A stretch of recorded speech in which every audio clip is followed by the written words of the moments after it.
Born in Jakarta, Indonesia, in 1988, Jessica Wongso came from a very affluent household. She was the youngest of Imelda and Winardi Wongso's 3 children. Jessica was completely spoilt because she was raised at the height of luxury. Her family had a sizable business that imported plastic. They were, in fact, one of Indonesia's biggest distributors of plastics. Her father was nicknamed the Plastic King by many. Jessica was one of the lucky few in the highest echelons of riches in a nation like Indonesia, where the majority of people live in poverty with an average daily salary of roughly $4. She consistently got what she desired and more. Jessica's parents relocated to Sydney, Australia in 2005, since it was the primary market for their company. In Double Bay's suburban harbour neighbourhood, one of Sydney's priciest residential regions, they purchased a stunning house. Millions of dollars might be spent on just a tiny piece of land there. For a larger home, Jessica's father bought 2 neighbouring sites. Jessica did not, however, relocate to Australia with her parents and siblings for whatever reason. Her high school education was completed in Jakarta, where she remained. During this period, Jessica was taken care of by several staff members and slaves whom her family hired. Jessica had a strong love for video games and was very talented at drawing when she was little. She had endless hours to spend drawing. Jessica chose to pursue graphic design as a result of her love. She relocated to Sydney to live with her family after graduating from high school in 2007 and enrolled at Billy Blue College of Design. Even though her siblings were in Australia, Jessica seldom ever saw them because they had different lives. As she started her time at the institution, she gained many of friends. Jessica's undergraduate acquaintances characterized her as a bright, goofy person who constantly made others smile and was a source of entertainment. Jessica got to know Myrna Salihin, another Indonesian student at the institution, during this period. Similar to Jessica, Myrna was raised in an extremely rich Jakartan household. Eddie Salamin, her carter, was a prosperous businessman as well. Myrna lived in Sydney with her twin sister Sandy Salihin, and her longtime partner Arif was studying in Melbourne, Australia, while Myrna was in Sydney.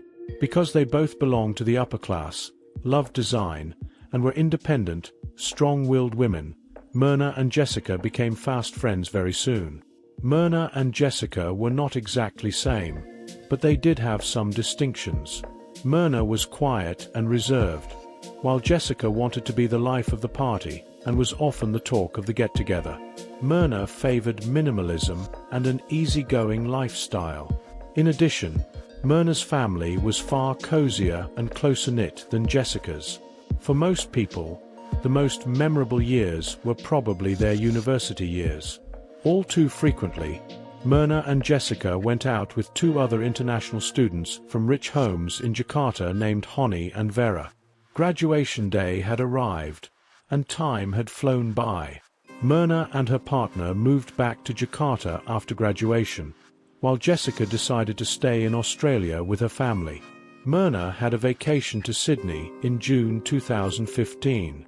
She was going to explore the stunning harbour city and meet up with her buddies from university. Myrna made plans to spend supper with Jessica after reconnecting with her. Since graduating, 4 years had gone, and they were all living their separate lives.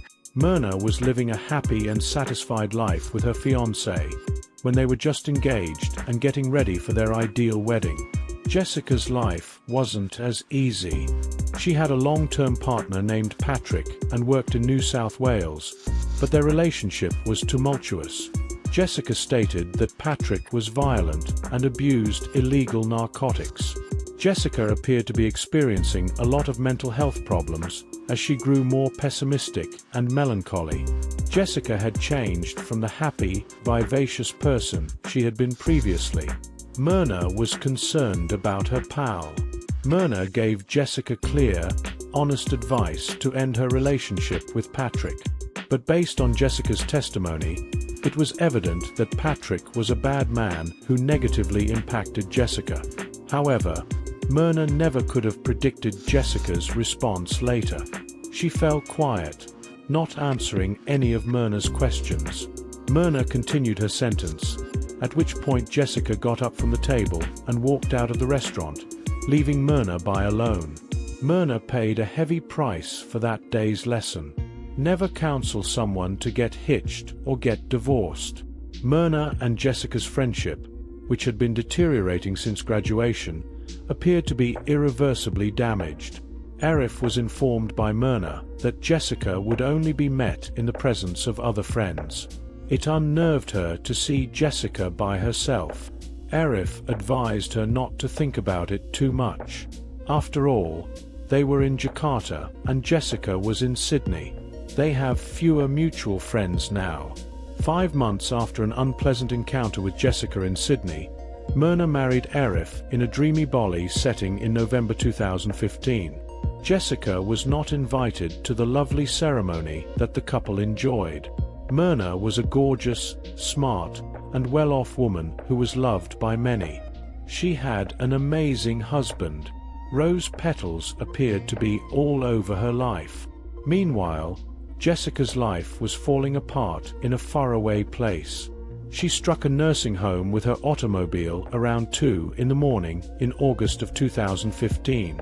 When drunk, her Audi A3 crashed into a brick wall and adjacent to the old people's bedrooms.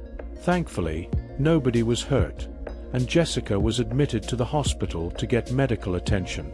The event created a commotion and woke up everyone at the nursing home. Jessica was just slightly hurt, but her poor Audi was badly wrecked. Jessica has already been in an ambulance on many occasions throughout the year 2015. She had been admitted to the hospital 5 times in the past year because she had given up on life. Jessica's boyfriend was always on time when the police and ambulance called at her house every few months. Patrick had had enough by November. In order to get a restraining order to keep Jessica away, he went to the police. Thousands of phone calls threatening to kill them both if he left her had terrified Patrick. Jessica harassed Patrick's friends and family by contacting them on a regular basis. Patrick conveyed his tiredness and worries about his family's security. Jessica, meanwhile, was losing her mind over drinking and acting carelessly at work, which finally resulted in her being fired. Jessica was understandably upset. She appeared to be losing herself as well as her work and lover. She threatened to kill her manager and the manager's mother in text messages. She told the management that she was perfectly capable of killing someone. As Jessica had nothing left in Sydney, she made the decision to go back to Jakarta. Jessica, everyone thought, just wanted to go home and start over. But underneath her choice was something far deeper. Jessica, Honey, and Myrna created a WhatsApp group early in December 2015. Honey resided in Jakarta as well. Since their previous meeting, Myrna had not talked, and she was still unhappy. As a result, Myrna took some time to reply to Jessica's mails. But Myrna grudgingly consented to meet after Jessica begged, and with Honey's help as well. Jessica excitedly announced in the group chat that she would make the bookings and treat everyone to drinks. "What should everyone have to drink?" she inquired. Although Myrna claimed she would order for herself when she arrived, she did enjoy Vietnamese iced coffee. They decided to get together on Wednesday, January 6, 2016, in the Grand Indonesia Shopping Center's opulent Oliver Coffee Café at 5 p.m. Jessica came 90 minutes ahead of schedule, at 3:30 p.m. on the scheduled day. She strolled about, taking in her surroundings. Jessica was really examining where the cameras were placed within the cafe. In the end, she settled on table number 54, which was tucked up against the wall and out of sight. Jessica came back at precisely 4:15 p.m. carrying 3 shopping bags from the Park and Body Shop. She mentioned that she had purchased 3 bars of soap to present to her pals. Jessica set the shopping bags down on the table and moved them about a little to make sure the camera couldn't see through them. Shortly after, she went to the bar and placed an advance order for 3 drinks, 2 cocktails and 1 Vietnamese iced coffee. When the drink was brought, Jessica made sure the glasses were all tucked under the shopping bags. The waiter departed, and Jessica moved to a new seat. Jessica's hand gestures were visible despite the grainy camera video. She seemed to be putting something in the coffee. Jessica finished and tucked the bags beneath the chair before taking her place again. Their beverages had been sitting on the table for more than 45 minutes when Myrna and Honey arrived at the cafe at 5:15 p.m., 15 minutes later than scheduled. Jessica got up to say hello when she saw them. Myrna's uncomfortable and uneasy demeanor toward Jessica was evident through her body language. Myrna was seated between Jessica and Honey, and Jessica persuaded her to taste the coffee right away. Myrna followed through blindly, but after taking 1 sip, she knew something was seriously wrong. She told Honey that the coffee tasted awful as she hurriedly waved her hands in front of her face. The glass was almost completely empty, yet just 1 taste was enough to guarantee Myrna's demise. Myrna made her last movement, snapping back her head. Less than a minute later, she started to froth at the lips, throw up, and convulse, and in a matter of minutes, she was on the ground. There was pandemonium. The manager and servers came running over to assist. Honey made a valiant attempt to rouse Myrna, but she was unconscious. The management gave the employees orders to fetch oxygen tanks and summon an ambulance. As Honey cried out in terror and yelled, shocked customers turned to look away.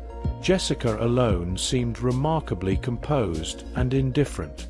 The girl appeared to be experiencing an epileptic seizure, according to the restaurant manager, who subsequently reported this to the police. But Jessica gave her a fierce look and said, "What did you guys put in the coffee?" Why this woman would accuse them of tampering with the drink puzzled and infuriated the management. She gave her employees the order to seal the coffee cup as proof since she had a suspicion. Had Jessica remained silent, the case's most important piece of evidence may have been overlooked.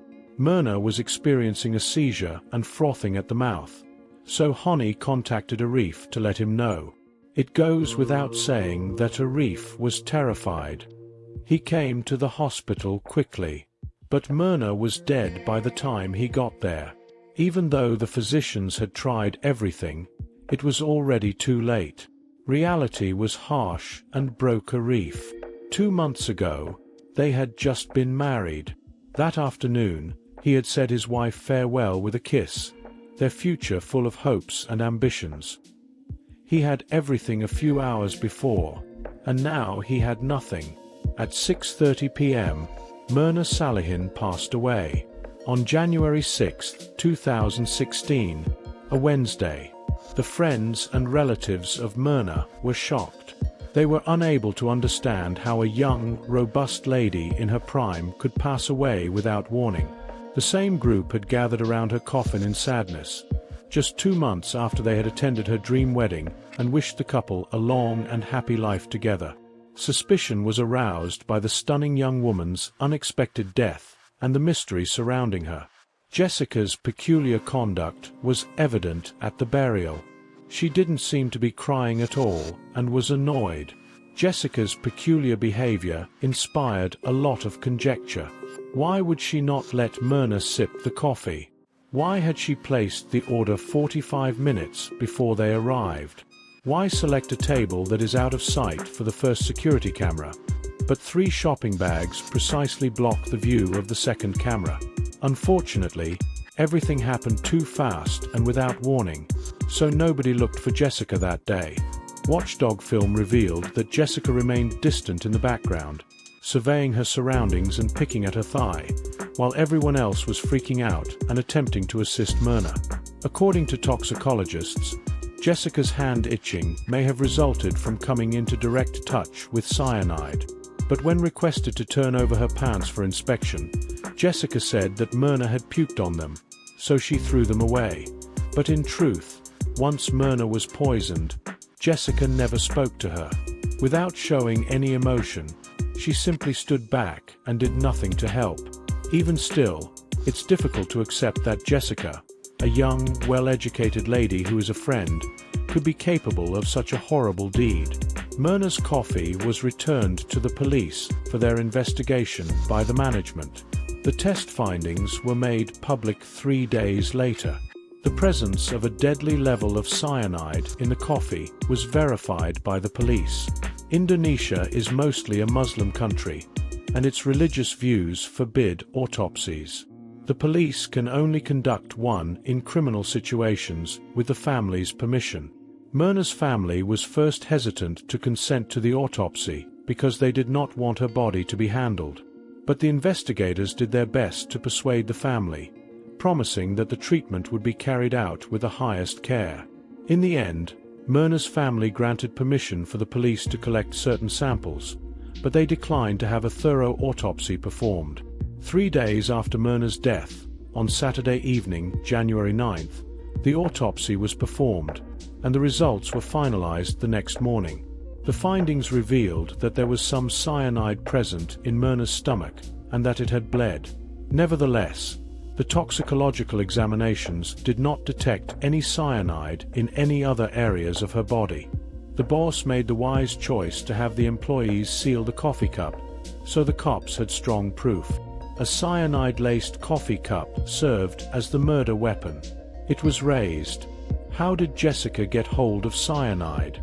Legally obtaining cyanide is a difficult task, and many speculated that Jessica, her high intelligence level, would have bought it on the underground market. Still, the investigators discovered no proof that Jessica had ever obtained cyanide. The case rocked Indonesia as a whole and attracted a great deal of public and media interest. The nation spoke about the case as if it were a popular crime novel, following it day by day. After then, a lot of false rumors started to circulate. The majority of people suspected Jessica when security camera footage quickly went viral on social media, but why she was suspected was still unknown. What was her intention? There were conjectures that Jessica had unfulfilled romantic love for Myrna and chose to exact retribution upon discovering that Myrna had wed a reef. Some others asserted that Jessica's actions were motivated by resentment about not being invited to the wedding and Myrna's growing intimacy with Honey and Vera.